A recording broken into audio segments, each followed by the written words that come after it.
Très heureuse de vous retrouver, mesdames et messieurs. Aujourd'hui, c'est une émission spéciale. Ne m'attendez pas à parler de Lingala parce qu'aujourd'hui, je tourne avec Monsieur Raphaël Edjini, qui est d'origine camerounaise, donc le Lingala est exclu. Aujourd'hui, c'est Assoloni en français. Nous allons parler en français, mais j'espère qu'il sait quand même un ou deux mots en Lingala pour faire plaisir à ceux qui nous suivent. Il est vraiment là, il est dans l'entrepreneuriat, voilà, et dans le domaine de la construction. Là, nous allons en parler. Très heureuse, monsieur Raphaël Edjini.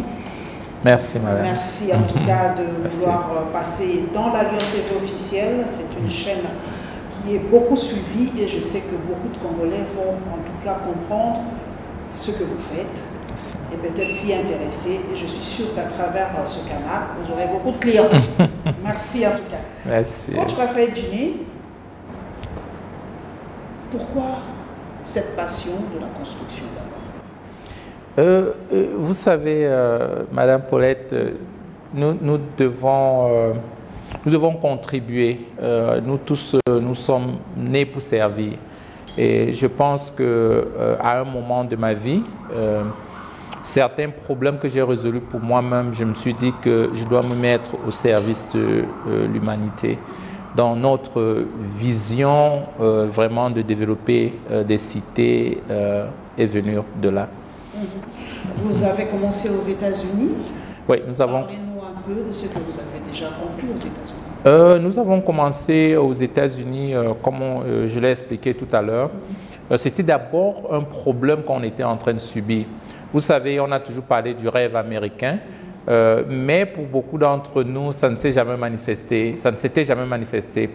Et puis, on s'est dit, mais pourquoi est-ce que ça ne se manifeste pas? Comment est-ce qu'on peut être aux États-Unis? On travaille, mais à la fin du mois, on paie les factures et puis on se retrouve sans rien. Mais on a vu que, OK, la plupart de notre argent, ça laisse le loyer. Et nous, les Africains, on était des locataires, pendant que d'autres qui n'étaient pas là étaient des propriétaires. On s'est dit, mais attends, il y a un truc qui ne marche pas. Nous devenons plus pauvres en étant des locataires, et puis, chaque mois, on donne une somme à quelqu'un qui n'est même pas présent. Donc, on se dit, non, nous, on doit aussi occuper notre place. Au lieu de continuer à louer, nous devons devenir des propriétaires. Je sors un peu du contexte pour comprendre. Est-ce qu'être locataire, c'est s'appauvrir? Je crois qu'être locataire, c'est vraiment s'appauvrir. La dernière fois, j'ai posé une question au Palais de Congrès de Paris pendant une conférence que si vous regardez ce que vous dépensez chaque mois, vous multipliez par 30, ça fera au moins $1 million en réalité. Mais souvent, c'est OK, qui a reçu cela? Qui a reçu, parce que nous tous on dépense pour le loyer chaque année, soit vous payez le mortgage ou bien vous allez payer, vous payez la traite ou bien vous allez payer le loyer. Donc on s'est dit au lieu de continuer à payer, c'est comme si on fait une cotisation qu'on ne va jamais recevoir. Ce sera mieux de prendre la position de celui de cotiser quelque chose qu'un jour vous pouvez cacher, vous pouvez vendre, oui, une affaire en Afrique ou bien pour se lancer dans un autre domaine, parce que moi je crois que beaucoup de nos confrères de la diaspora aujourd'hui et même au niveau local ici, beaucoup se sont mis dans un mécanisme de locataire. Donc le produit, ce que nous faisons, les ventes à crédit que nous faisons maintenant, ça donne la possibilité à chacun d'être propriétaire, pas en payant cash, mais vous prenez une maison, vous avez la clé de la maison, vous pouvez mettre en location ou y habiter directement. Et puis, moi je me dis, c'est comme si vous avez une maison gratuite, parce que si vous payez le loyer, vous n'allez pas récupérer cet argent, mais quand vous payez le mortgage, c'est comme si vous faites une cotisation que vous allez récupérer qui reste avec vous. Donc on a vraiment... développer ce produit comme pour résoudre un sérieux problème, ce problème du rêve américain d'abord, et puis lutter contre la pauvreté. Beaucoup de nations se sont appuyées sur l'immobilier pour faire la richesse générationnelle. Il est vrai, ici en Afrique, la plupart du temps, on construit avec le cash, mais ce n'est pas tout le monde qui peut avoir tout cet argent directement. Donc, avec notre produit du mortgage, ça permet vraiment à ce que qu'on commence, mais avec le temps qu'on puisse payer. Quels sont les avantages, M.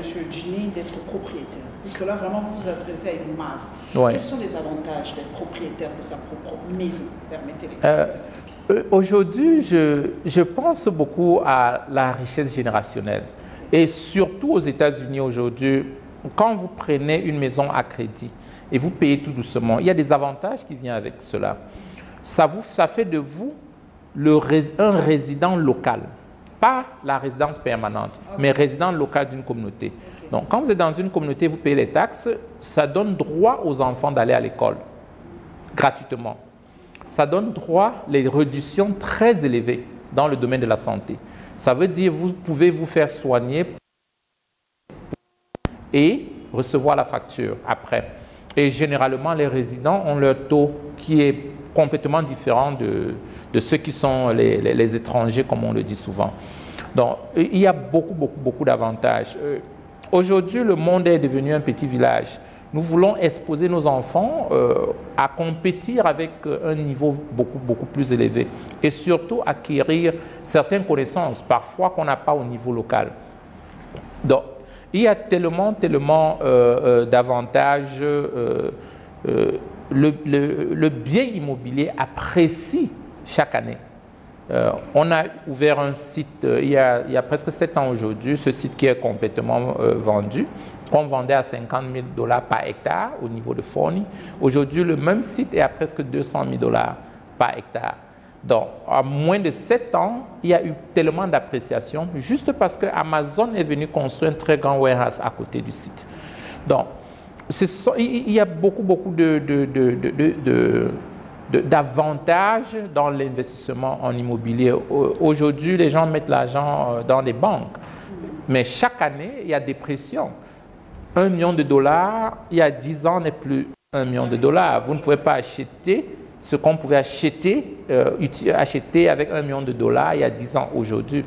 Mais un terrain ou bien une maison qui était achetée à $1 million il y a 10 ans, mais non, mais ça vaut beaucoup plus. Et aux États-Unis, qu'est-ce que vous avez fait? Où est-ce que vous êtes situé? Qu'est-ce que vous avez déjà fait pratiquement aux États-Unis? Aujourd'hui, nous avons environ 19 sites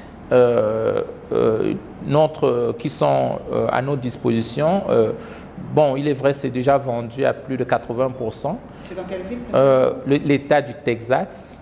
Ouais. L'État du Texas, la ville de Dallas. Ouais. La ville de Dallas. Donc, et puis, selon la question que vous avez posée tout à l'heure, acheter un bien aux États-Unis, ça ouvre la porte pour l'Amérique. Ouais. Pour l'Amérique. Et aujourd'hui, il y a beaucoup de gens, je veux par exemple partager l'histoire d'une famille qui ont acheté un bien chez nous. Ils sont venus visiter le bien, les enfants se sont tournés vers le parent. Le parent, il est très connu. Et ils ont dit, papa, tu as acheté beaucoup de maisons pour nous à Kinshasa, tu as fait beaucoup de choses. Mais aujourd'hui, avec ce que tu viens de faire pour nous, tu nous donnes la possibilité de survoler de nos propres ailes, d'aller là où toi, tu n'es pas allé. Vraiment, le monsieur, il était en larmes. Moi, je me dis qu'aujourd'hui, beaucoup de gens, par ce genre d'ouverture, sont en train d'ouvrir vraiment des portes à beaucoup de générations. Pratiquement, ça coûte combien? Parce qu'un Congolais ici va se demander, mais je vais investir ou acheter une maison aux États-Unis. Pourquoi? Parce que des fois, je n'irai même pas là-bas. Comme je prends mon propre exemple, je suis journaliste, bon, je vais m'acheter une maison aux États-Unis, pourquoi? Il faut expliquer aux gens, donner aux gens l'envie d'y acheter. Je vais acheter une maison aux États-Unis, pourquoi? Quoi faire? C'est pour mes enfants ou pour moi-même? Oui, je pense qu'il y a deux côtés. Okay. Aujourd'hui, la communauté congolaise constitue la deuxième grande communauté des Noirs aux États-Unis, après le Nigeria. Oui.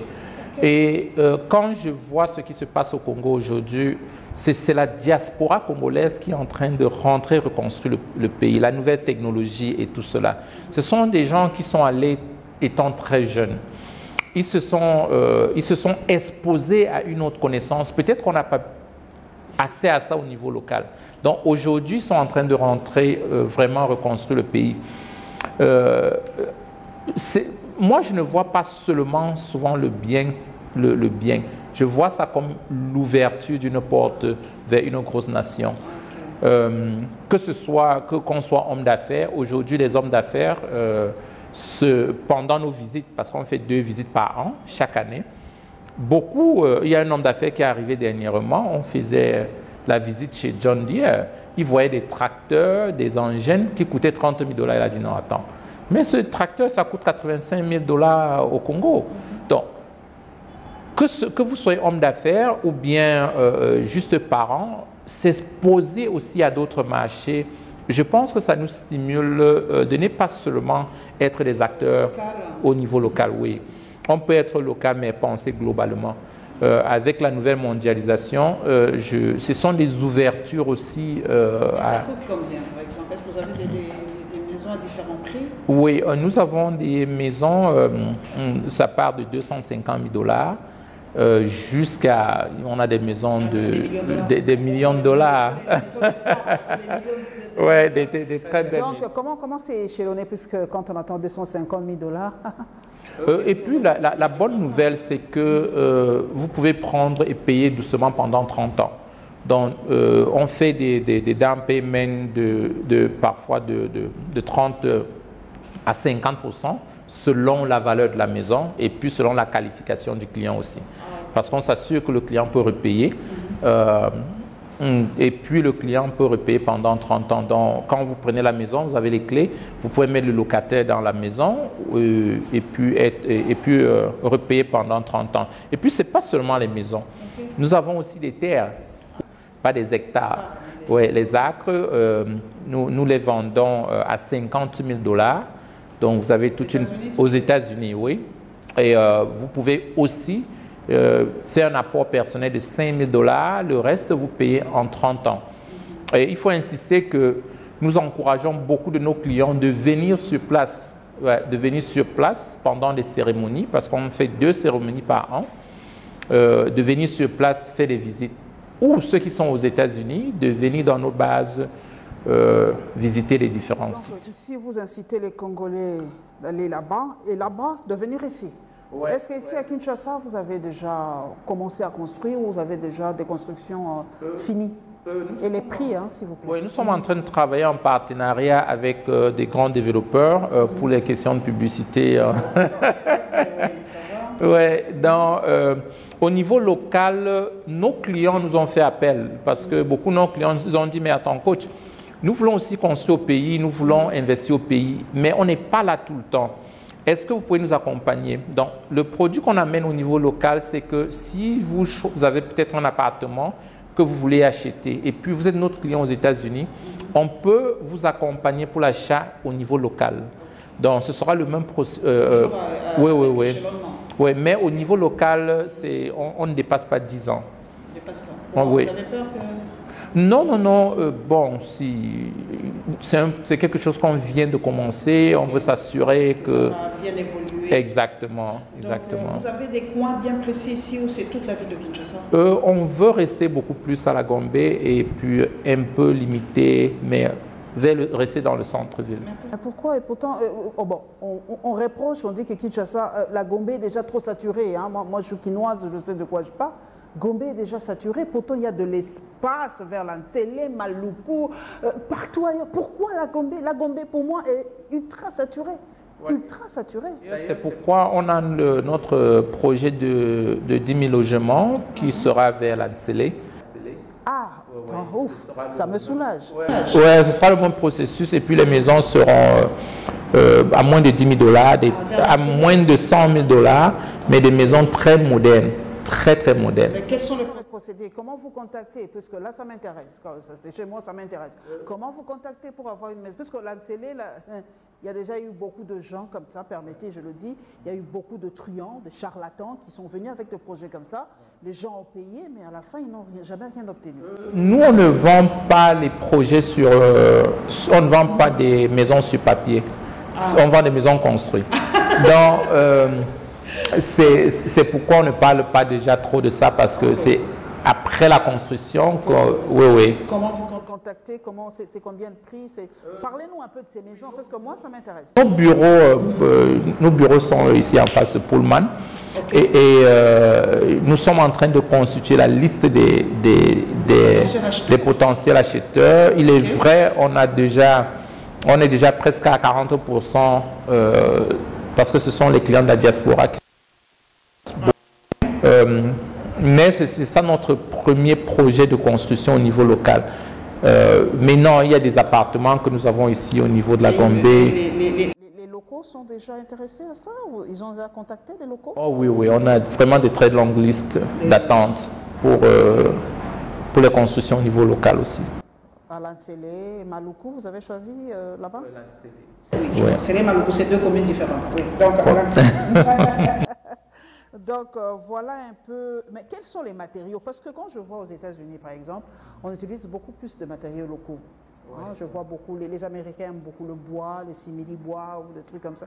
Est-ce que vous allez prendre des matériaux en béton armé et tout ça? Je pense qu'on doit adapter au niveau local.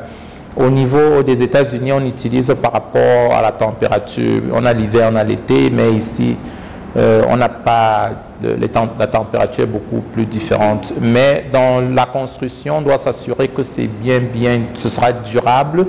Et puis, quelque chose aussi qui sera à la bourse du Congolais moins. Vraiment, parce que les Congolais aiment vraiment être propriétaires. Je crois que c'est vraiment l'envie de chaque Congolais. Et malheureusement, les Congolais, de fois, choisissent des endroits inappropriés.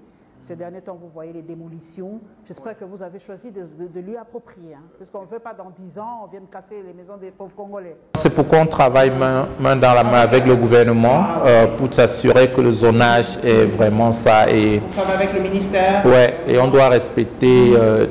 toutes les règles de la construction. Ok, ça nous rassure. Mais les Congolais, en tout cas, chat échaudé crée l'eau froide. Les Congolais, je reviens sur cette question. Quelles sont les assurances que vous donnez à mon peuple par rapport à ça? Parce que je le redis, il y a eu beaucoup de gens comme ça qui sont venus et en tout cas beaucoup ont été déçus. Je reviens encore sur cette question. Est-ce que vous avez des assurances par rapport à ça? C'est l'immobilier. L'immobilier se garantit. C'est pas comme si c'était une bourse. Vous voyez une maison, vous visitez la maison, vous aimez la maison et puis vous l'achetez. Donc on ne vend pas sur plan. On vend des maisons construites déjà. Et surtout que nous vendons à crédit. La question devrait être comment je veux me faire pour m'assurer que je suis payé. Parce que nous donnons la maison, le client habite la maison pour me payer après. Donc, quand la personne paye par exemple 30%, il a déjà les clés de sa maison. Oui. Oui. C'est pas, on ne paye pas pour attendre, non. Vous entrez dans la maison, vous payez et vous allez continuer à payer. Quelles sont les garanties que vous aurez que ce monsieur va payer? Déjà, le bien immobilier garantit la dette. Donc, nous avons dans nos contrats, dans nos clauses, s'il y a faillite, on repossède la maison. Vous reprenez la maison? Ça s'est passé aux États-Unis. Hein? J'ai déjà vu cette histoire aux États-Unis. Hein? Oui, c'est... On récupère les maisons. Ouais. Donc, c'est pourquoi nous sommes très regardants pour qualifier les gens. On a des gens qui veulent le faire. Vous avez un critérium assez... Oui. Il y en a qui veulent, mais on trouve que... Quels sont les critériums? Il y a beaucoup les revenus. Ouais. On regarde beaucoup les revenus. Est-ce que constamment vous pouvez gérer un travail stable ou bien une entreprise vraiment stable? Donc on est vraiment regardant pour ça. Est-ce que quelqu'un peut demander une garantie dans une banque pour venir chez vous? Oh oui. La banque finance. Ouais. Il n'y a pas de souci. Ouais. Si quelqu'un meurt avant qu'il termine dans nos contrats, nous avons toujours les ayants droit, même aux États-Unis et ici. Donc, on encourage toujours aux clients de s'assurer qu'il y a des ayants droit. Des gens qui peuvent payer après eux. Exactement. Genre les enfants, la femme ou quelqu'un. Ok. Par exemple, aux États-Unis, on a eu le cas d'un médecin qui était client, paix à son âme. Il était même à l'inauguration. dont son fils, qui est aussi élève au niveau de Washington State, il ne pouvait pas continuer le paiement. Donc on lui a recommandé de revendre le bien. Ouais. Donc il y a des cas comme ça qu'on a eu dans le passé. Vous êtes un investisseur. Je sais que l'investisseur n'aime pas le bruit des bottes, des armes et tout ça. Quelle est l'image que vous faites de l'investissement en RDC? Si vous devez parler à d'autres investisseurs qui ont envie de venir ici chez nous, parce que l'image de mon pays, je vous l'ai dit, à l'extérieur, vous-même vous le savez. Est-ce que comment vous êtes lancé tête baissée ici en RDC ou vous vous êtes garanti que quand même ça va? Comment est le climat des affaires ici? Moi, je pense que en tant qu'Africain, peut-être c'est l'avantage que j'ai parce que je me retrouve dans tout. Et puis, l'opinion par rapport à la RDC à l'extérieur, c'est très mal vu. Mais je pense que c'est une mauvaise publicité. Parce que la première fois que je suis arrivé en RDC, je croyais que je devais avoir les casques, les pare-balles pour ne pas être tiré. C'est tellement ça? Ah, mais oui. D'ailleurs, l'ambassade des États-Unis nous ont obligés de signer et annuler le rapatriement forcé avant de partir. Oui. Bon, il est vrai, ça fait 7 ans. Mais depuis, je pense que c'est un pays de paix. Tous les pays ont des challenges. Et surtout un pays plein d'opportunités, vraiment. Il y a beaucoup à faire. Et incroyable, un peuple incroyable. À part l'immobilier, est-ce que vous êtes dans autre chose? Nous faisons nous sommes beaucoup dans la formation aussi. Je suis le fondateur CEO de Ali Global, où nous faisons beaucoup la capacitation, nous formons les entrepreneurs et nous sommes beaucoup dans la formation. Parce que les Africains aiment être formés. Parce qu'on nous dit souvent que non, le noir n'aime pas la formation, les noirs n'aiment pas apprendre, ils se contentent du peu qu'il a. Est-ce que c'est une mauvaise image qu'on a de nous? Je pense que l'apôtre Paul nous a dit quelque chose de très capital. Il a dit de ne pas se conformer, mais de se renouveler, d'être transformé par le renouvellement de notre intelligence. Ce que nous voulons, nous devons devenir la personne qui peut avoir. Donc, si nous sommes ambitieux, on doit se former.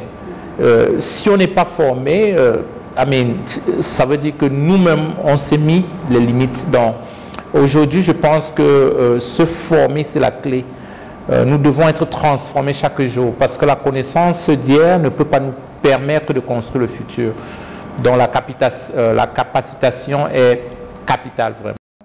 Par rapport à la langue anglaise, qu'est-ce que vous dites au Congrès? Est-ce que pour s'ouvrir dans le monde, il faut qu'on parle anglais?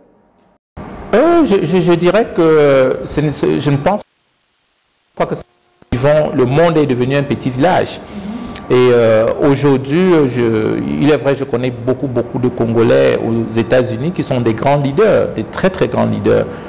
Je dirais que chaque Congolais, s'il veut faire face vraiment à la mondialisation, il doit apprendre l'anglais.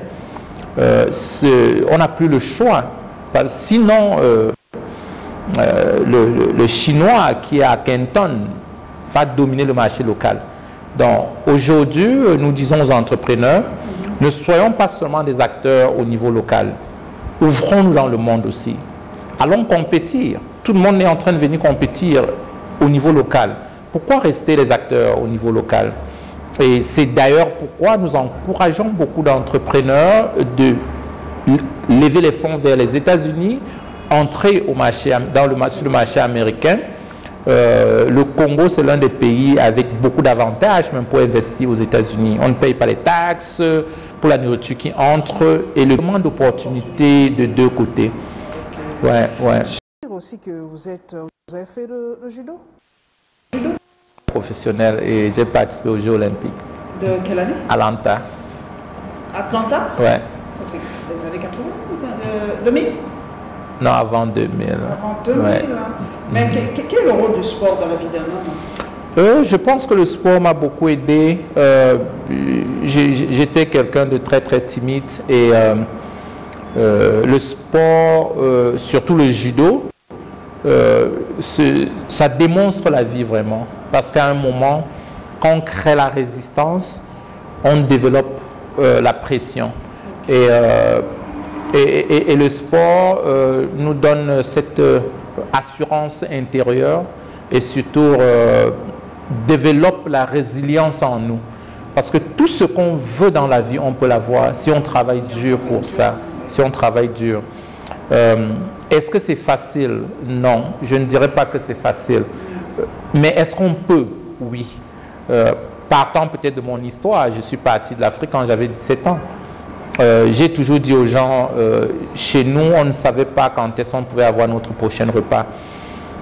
Mais presque les 26 ans que j'ai fait aux États-Unis aujourd'hui, ça nous a fait partie vraiment, on est parti de zéro à ce que nous sommes en train de faire aujourd'hui. Si nous, on ne rentre pas construire l'Afrique aussi, si on ne rentre pas donner un coup de main à nos leaders, on ne serait pas en train de... On serait en train de trahir notre continent. Donc, je pense que l'Afrique est en train de vraiment se lever et puis les jeunes Africains sont en train de prendre leurs responsabilités en main. On peut travailler à l'extérieur, on peut travailler dans d'autres pays, mais la maison, c'est d'abord l'Afrique. Ouais. La maison, c'est d'abord l'Afrique. C'est d'abord l'Afrique. En tout cas, nous sommes en train de chuter. J'aimerais vraiment donner toutes les précisions possibles, les adresses, le numéro, si c'est vraiment là, donner aux gens. Je suis sûre que les gens vont essayer vraiment de vous contacter. Adresse email, tout ça, page Facebook, si vous avez tout ça. Est-ce qu'on peut l'avoir? Nous sommes très présents sur les réseaux. On a la page YouTube. Déjà, je crois que j'ai plus de 3000 enseignements sur YouTube. Comment développer son entreprise, comment lever les fonds. On m'a parlé aussi de lever de fonds. Ouais.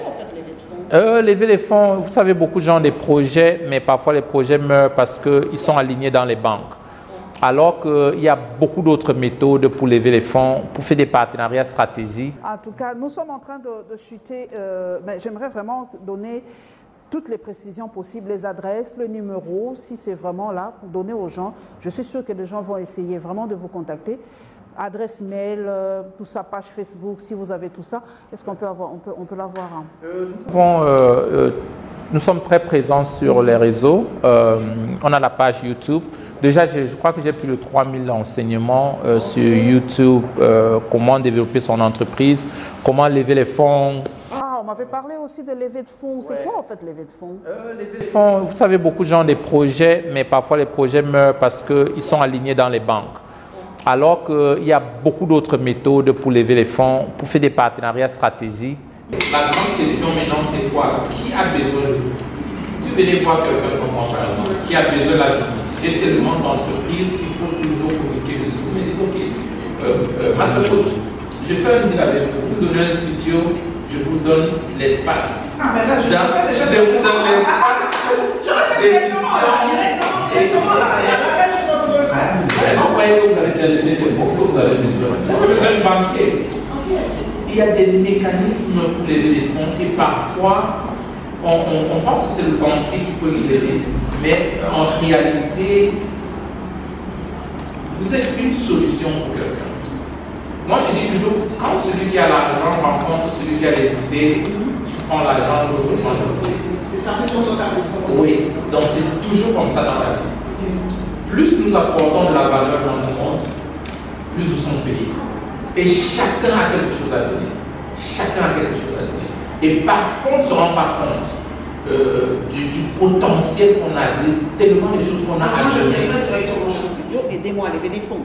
C'est ça? Oui. Voilà, je viendrai. Je fais un rendez-vous déjà en direct. Parce que moi, je rêve de ça parce que je me dis que la télé, c'est l'image, c'est le beau, c'est le son, c'est la lumière. C'est ce qui manque beaucoup à nos chaînes de télévision. Exactement. Si aujourd'hui, il y a beaucoup d'artistes qui vont dans les chaînes, surtout ivoiriennes, je suis désolée, j'aime beaucoup la Côte d'Ivoire, c'est parce que les plateaux des télé ivoiriennes attirent. C'est ça. Ce qui nous manque à nous, des beaux plateaux qui peuvent attirer les gens pour venir faire des émissions. J'ai déjà lancé mon levée des fonds, je serai avec monsieur Raphaël Djiné. Moi, j'aime les exemples vraiment basiques, terre à terre. Si par exemple quelqu'un a un projet, je ne sais pas, avoir un studio, comme moi je rêve d'avoir un studio genre, voilà, genre France 2, France. Qu'est-ce que je peux faire pour lever les fonds? Expliquez-moi par exemple. Il y a beaucoup de possibilités. Déjà, vous avez quelque chose de distinct. Vous serez en train de manifester ce qu'on appelle le business de votre profession. La grande question maintenant, c'est quoi? Qui a besoin de vous? Si vous venez voir quelqu'un comme moi, par exemple, qui a besoin de la visibilité, j'ai tellement d'entreprises qu'il faut toujours communiquer dessus. Vous me dites, OK, Massapodi, je fais un deal avec vous, vous me donnez un studio, je vous donne l'espace. Ah, mais là, je le fais déjà directement. Hein. Je le fais directement, là. Directement, là. Là, je suis en train de le faire. Ouais, voilà. Vous voyez que vous avez déjà levé des fonds que vous avez besoin. Vous avez besoin de banquier. Il y a des mécanismes pour lever les fonds. Et parfois, on pense que c'est le banquier qui peut nous aider. Mais en réalité, vous êtes une solution pour quelqu'un. Moi, je dis toujours, quand celui qui a l'argent rencontre celui qui a les idées, tu prends l'argent, l'autre lui, on prend les idées. C'est service contre service, comme on dit. Oui. Service contre service. C'est toujours comme ça dans la vie. Plus nous apportons de la valeur dans le monde, plus nous sommes payés. Et chacun a quelque chose à donner. Chacun a quelque chose à donner. Et parfois, on ne se rend pas compte du potentiel qu'on a, tellement de choses qu'on a. Donc moi, je viendrai directement chez vous. J'ai dit, voilà, j'ai envie d'avoir un studio, aidez-moi à lever des fonds. C'est ça? Oui. Voilà, je viendrai. J'ai fait un rendez-vous déjà en direct. Parce que moi, je rêve de ça parce que je me dis que la télé, c'est l'image, la télé, c'est le beau, la télé, c'est le son, c'est la lumière. Et c'est ce qui manque beaucoup à nos chaînes de télévision. Exact. Si aujourd'hui, il y a beaucoup d'artistes qui vont dans les chaînes, surtout ivoiriennes, je suis désolée, j'aime beaucoup la Côte d'Ivoire, c'est parce que les plateaux des télés ivoiriennes attirent. C'est ce qui nous manque à nous, des beaux plateaux qui peuvent attirer les gens pour venir faire des émissions. J'ai déjà lancé mon levée de fonds, hein. Je serai avec monsieur. Monsieur Raphaël Djiné, je suis déjà là avec lui parce que moi je rêve d'avoir un plateau extraordinaire. Donc je viendrai vous voir pour ça. Voilà, nous sommes en train d'atterrir. Vraiment, quel est le dernier mot que vous allez dire à nos téléspectateurs, téléspectatrices qui vous suivent par rapport aux maisons que vous allez construire ici à Kinshasa? Je dirais... Kinshasa, est-ce que vous allez élargir dans d'autres villes de la République? Oui, bien sûr. Nous sommes en collaboration avec certaines provinces, par le canal du gouverneur, pour donner un coup de main dans les provinces aussi.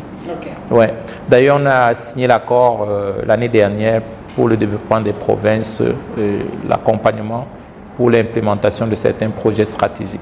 Aux provinces. Votre dernier mot? Je dirais à ceux qui sont en train de nous écouter que dans la vie, pour s'assurer qu'on a fait quelque chose, ça ne viendra pas avant que vous ne le faites. Et c'est toujours très challengeant de penser même que c'est possible. Parce que ce qui est possible, c'est ce qu'on a déjà fait. J'aime toujours rentrer sur mon histoire.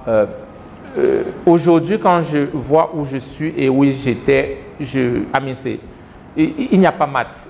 Cette chose ardente, cette chose qui bouge en toi, que tu as toujours voulu réaliser, que tu t'es toujours challengé pour le faire, c'est possible. Peut-être ce ne sera pas acheter une maison aux États-Unis, peut-être ce ne sera pas acheter des terrains, ou peut-être ce sera cela. Mais moi, je veux te challenger pour te stretch, pour t'élargir, prendre des risques que tu n'as jamais pris. Nos contacts seront là. Peut-être viennent dans nos séances de coaching. Peut-être ce sera pour nous juste de t'ajouter de la valeur dans un domaine précis.